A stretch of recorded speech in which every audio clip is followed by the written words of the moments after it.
I remember New York, or what it felt like then. A fresh start. That's what I told myself every single morning, with that burnt-edge coffee taste on my tongue. David Miller, software engineer. Not, that David Miller. The one who saw things. No, just David. I'd walk the few blocks to the subway, the city noise a dull roar, almost comforting in its banality. Small talk with the old lady who sold pretzels near the station, a quick nod to the superintendent of my building. Routine. It felt good, safe even. Or I tried to make it feel that way. The apartment was small, a studio really, up on the 5th floor. Not much light, but it was mine. No echoes here, no hollow spaces, or so I thought. Then, the flowers. I remember walking past the building one afternoon, heading back from grabbing a sandwich. Most of the apartments had those little window boxes, with petunias spilling out over the ledges, all the usual pinks and whites. But this one bunch, on the 3rd floor, for some reason, they were different. A deep, almost unnatural shade of purple. Not a color I'd ever seen petunias take. It made my eyes itch somehow, like looking at something that wasn't supposed to exist. I frowned, tried to shake it off. Must be some new hybrid, I told myself. Or maybe the light was just playing tricks. I'd been tired lately, always tired. I pressed the button for the elevator, the metal cool beneath my finger. When I stepped inside my apartment, a subtle tang, metallic and cold, hit me, like pennies left out in the snow, or maybe ozone after a lightning strike. It barely registered, there and gone in a breath. I just shrugged, kicked off my shoes. It was probably the building's old pipes, or something from the street. New York smells, right? Always something. A few days later, it happened again. The metal smell. Fainter this time, but it clung to my curtain near the open window, just for a moment. And the deep purple. I started noticing it more. Not just the petunias. Sometimes it was a shadow under a fire escape, a weird tint to the evening sky, or the reflection off a cab as it sped by. A saturation almost, as if someone had fiddled with the color settings of the world. My throat would go dry. Just a flicker of unease, then gone. It's your eyes, David. You're seeing things. PTSD, the doctors had said. It made sense, didn't it? After everything. I wasn't watching TV much, not really. But one evening I was slumped on the sofa, trying to just be, trying to let the bland drone of current events numb my brain. And that's when it came. A sound. Not loud, not at first. More like a whisper beneath the world's surface. A very distant, almost imperceptible low-frequency hum, deep in my chest rather than my ears. But then it shifted. A faint, almost forgotten screech, like metal grinding on rock, or something far larger, far more alive, being crushed under an unimaginable weight. The sound. Oh God, the sound. It wasn't a memory, it was it. That same exact resonance. The one that heralded the end. My remote nearly clattered to the floor. My hands were shaking. I slammed the off button, plunging the room into quiet. But the screech, that ghost of a sound, still lingered at the edges of my hearing. A phantom ache. Rosie, my cat, had been curled up like a perfect fluffy crescent moon next to me. At the sound, her ears flattened against her head, her pupils blown wide, black pools reflecting nothing. Then a low, guttural growl rumbled deep in her throat, aimed not at me, but at the empty space in front of her. At the quiet. She was seeing something, or hearing something. And for the first time, not everything was just in my head. No, she confirmed it. My blood went cold. I tried to ignore it. Really, I did. I doubled down on work, stayed late, tried to lose myself in lines of code, in the logic of machines, things that made sense, things that kept the chaos far away. But the city, it started singing its own strange, discordant tune. It was rush hour, a Monday morning. I was packed shoulder to shoulder on the subway, the train rattling and groaning its way through the underground. Just another sardine in the can. I stared out the window into the darkness, then into the fleeting glimpse of a platform at an express stop. My eyes darted to the park, just beyond the station edge. There it was. My breath caught in my throat. A linden tree, ancient and massive. Its branches, which should have been thick with green, were wrong. They were brittle, dead, a sickening gray-purple, like a bruise spreading across paper-thin skin. And the way they were broken, not naturally, no, they were twisted, intertwined, forming a grotesque pattern, geometric, like a vast, intricate spiderweb, or maybe a shattered stained glass window. It was so specific, so precise. It was just like the trees near the old ravine back home, before they had all just vanished, before the ravine itself had changed shape overnight. My body stiffened. I felt a cold knot tighten in my stomach. I turned, my eyes wide, desperately seeking any other face, any other person who saw it. Next to me stood a woman, phone lifted, oblivious. "Look," I started, my voice a dry rasp, my hand reaching out. She barely glanced up, her eyes passing over mine without registering, completely vacant, like a store mannequin, just flat, shiny glass. She didn't see me, or the tree. She just tilted her head slightly, then went back to her screen. I felt a wave of nausea. That night, I didn't even bother with dinner. I just sat at my old rickety desk, my laptop glowing in the dim light. My fingers trembled as they hovered over the keys. "Dead trees, unusual pattern," I typed, then deleted. "Low frequency animal distress?" Delete. Okay, slow down. I started more broadly. Strange phenomena, New York. Unexplained events, NYC. The results came back. Scattered reports, small things. A rash of power outages in East Village, mostly localized. Groups of pigeons acting strangely in Brooklyn. Not just a few, flocks, described as unusually synchronized. Someone in Queens reported weird humming sounds late at night, dismissed as construction noise by the local precinct. I scrolled. My heart was pounding, a frantic drum against my ribs. It wasn't just the smell. It wasn't just the sound. It wasn't just the trees. They were pieces, all of them. They were fitting together. "It's happening," I whispered to the empty room. My voice was hardly there. "It's happening again." My search continued, desperate, fueled by a buzzing energy that felt like raw fear. Hours bled into each other. Secret forums, archived science blogs, blurry, grainy video clips from remote corners of the world that made the hair on my arms stand on end. I chased every lead, every whisper of strangeness, until my eyes burned. That's when I stumbled upon it. An old article, deep in some forgotten academic database. It talked about Project Kronos, a global initiative, ostensibly a climate research effort focused on geoengineering and biodiversity restructuring in distant, uninhabited regions. Old, too, from years ago, barely a blip. But then I saw the photo, grainy, barely discernible. A cluster of buildings, half hidden by what looked like dense forest mist. And one of them, a dome. A strange, almost alien-looking geodesic dome structure.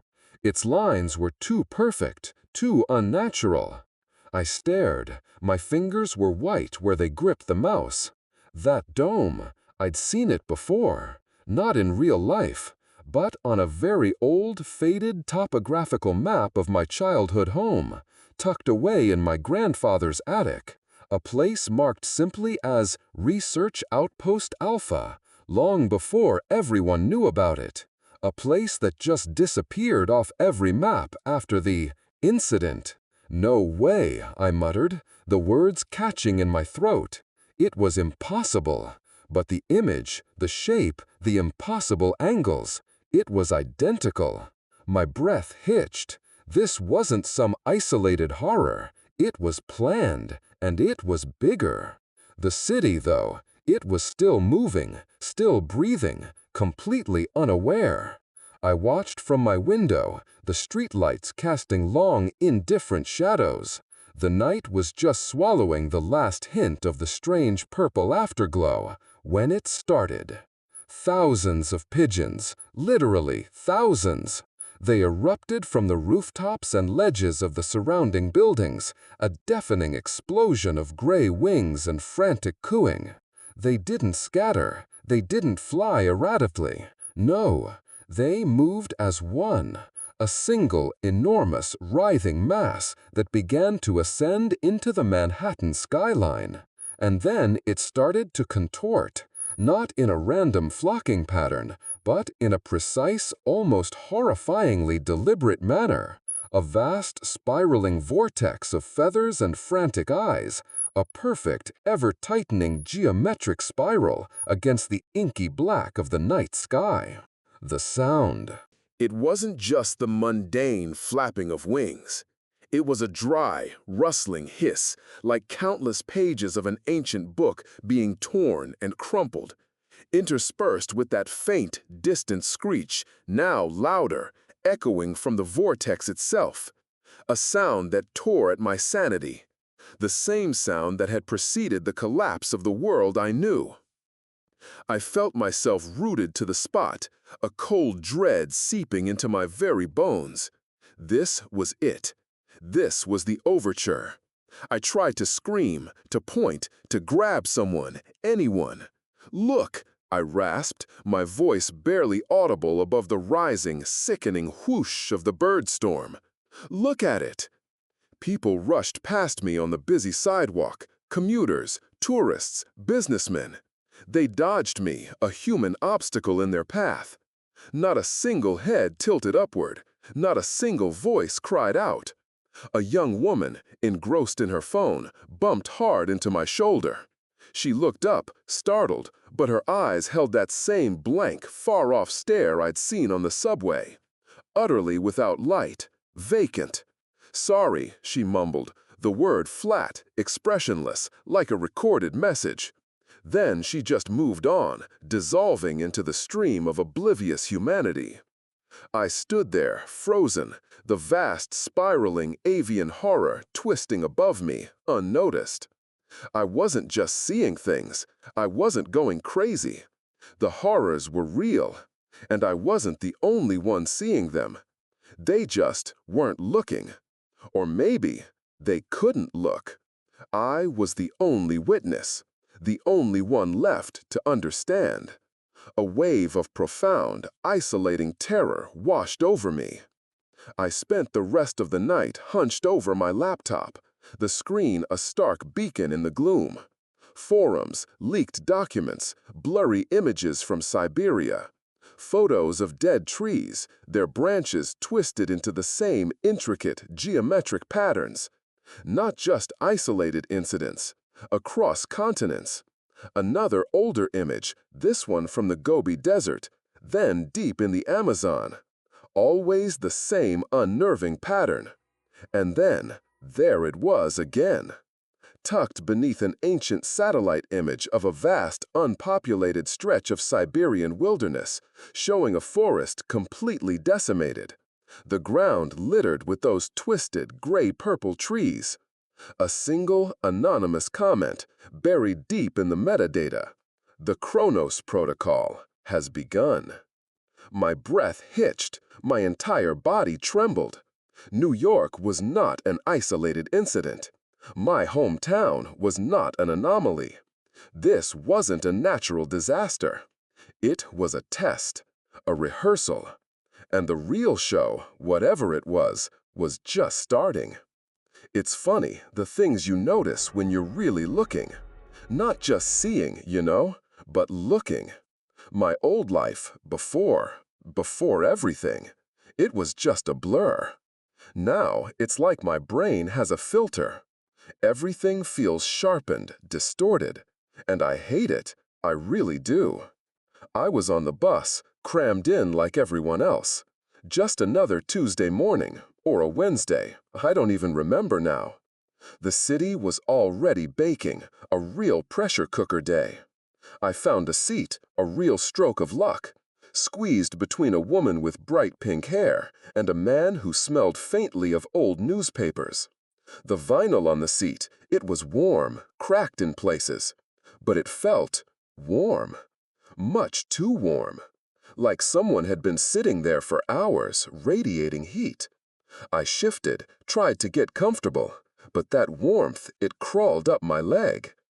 And then I reached for the metal handrail above me, the one everyone holds. My fingers closed around it, and it was like I'd grabbed a block of ice. Hard, bitter cold that sunk right into my skin. I pulled my hand back, but that sensation, that chill, it lingered. A ghost of cold on my palm. It just hung there. AC must be broken, I muttered to myself. Out loud, actually. The woman with the pink hair glanced at me, frowned, then went back to her phone. I tried to believe my own words. This old bus, New York summers, everything breaks down, right? It made sense. So I told myself that. I kept telling myself that.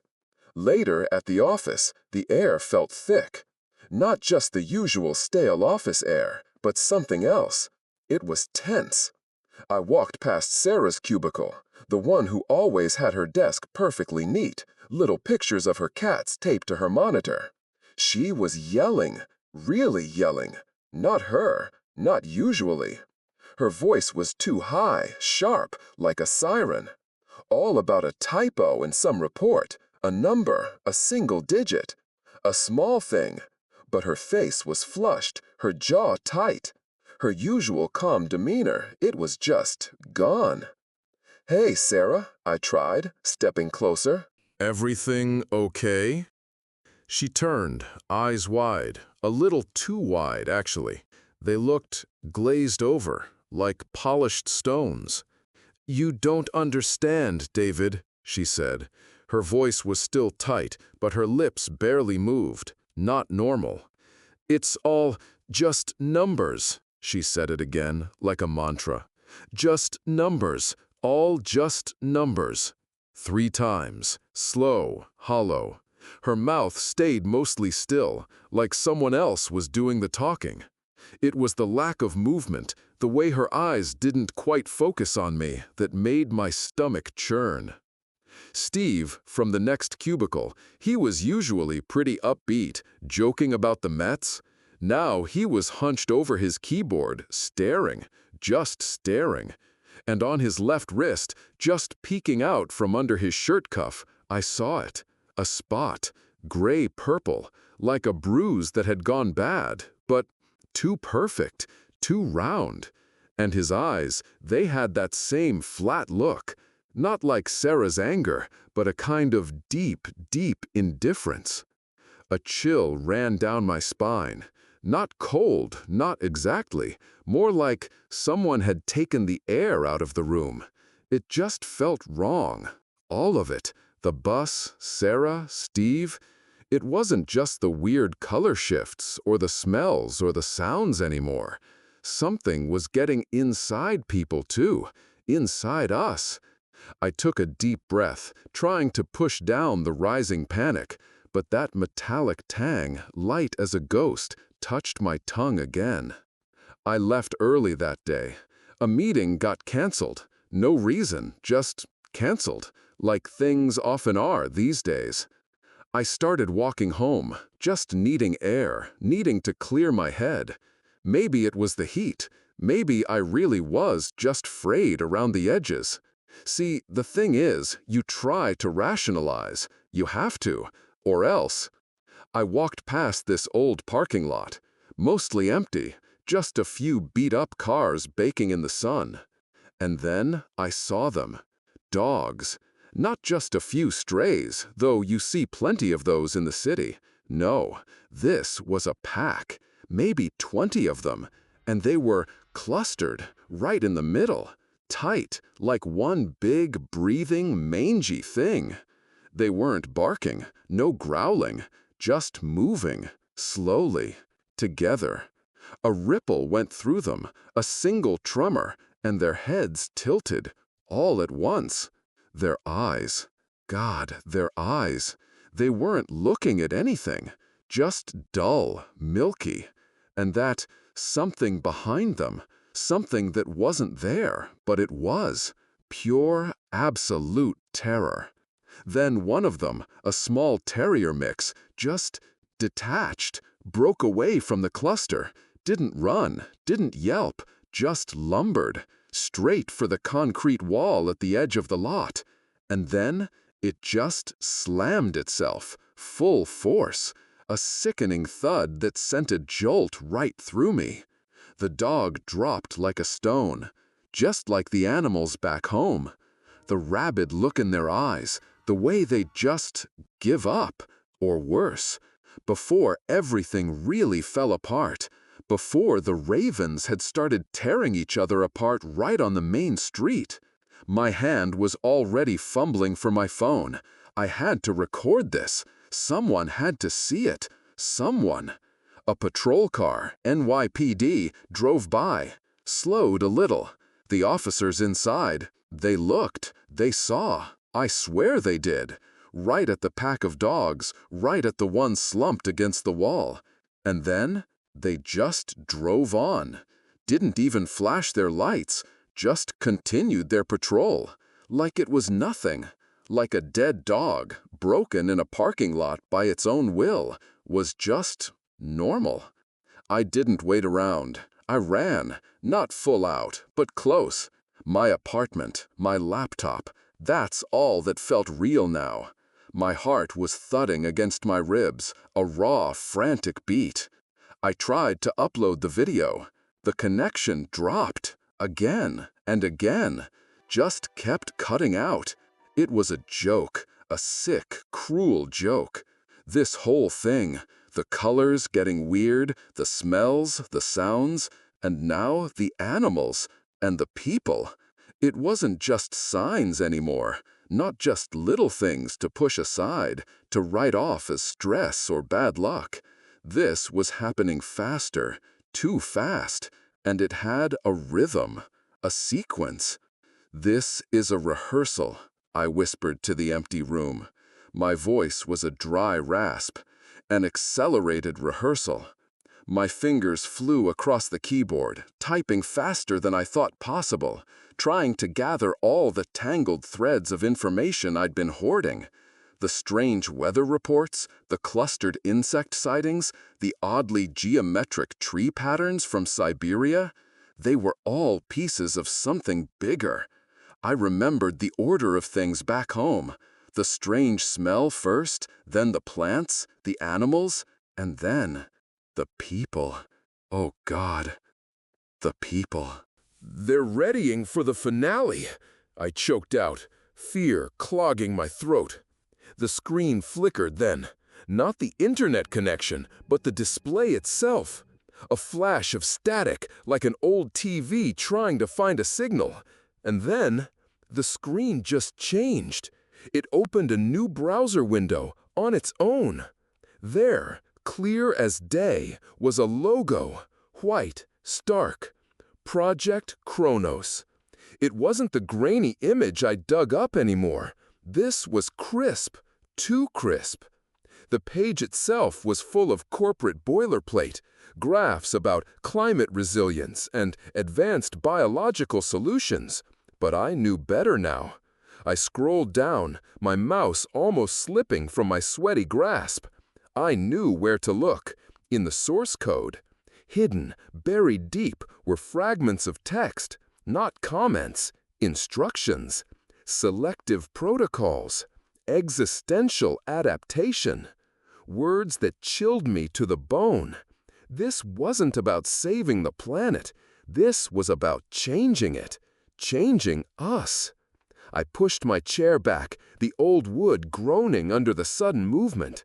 My eyes were fixed on the screen, on those words. Are they changing the species?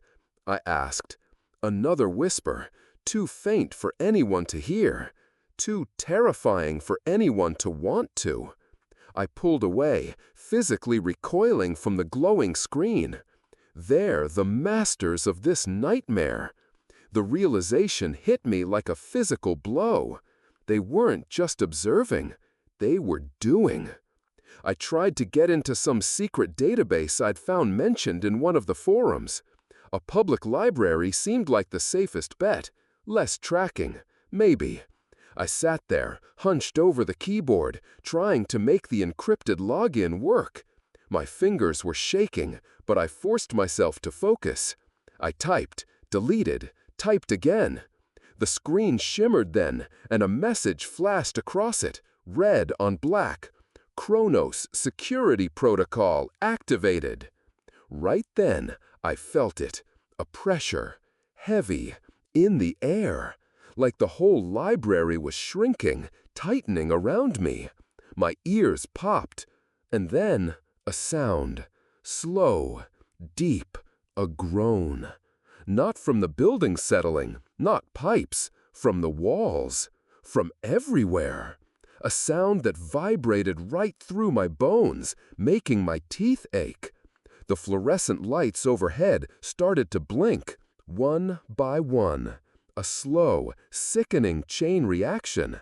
They popped, fizzled, and plunged sections of the library into shadow.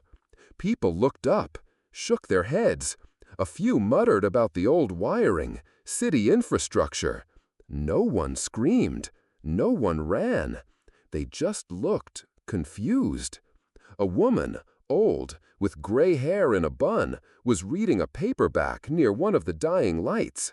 She slowly lifted her head. I saw her eyes. They were gray before.